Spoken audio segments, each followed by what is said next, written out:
WhatsApp কি অবস্থা বড়? এই যে একটা জিনিস দেখানোর জন্য ভিডিও করতেছি।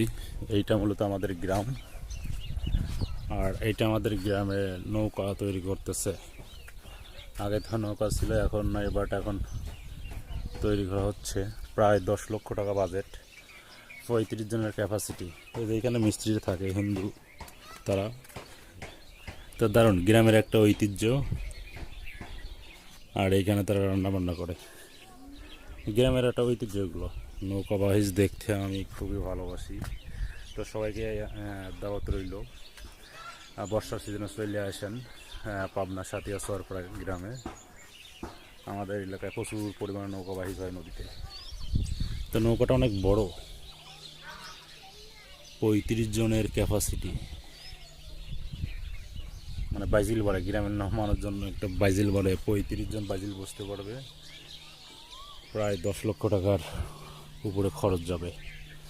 এটা একটা আনন্দের বিষয়। আমাদের এলাকায় তো আর এগুলো হারায় যাচ্ছে, এই ঐতিহ্যগুলো।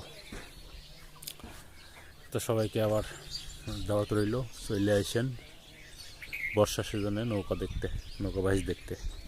ওকে, বাই বাই, আসসালামু আলাইকুম।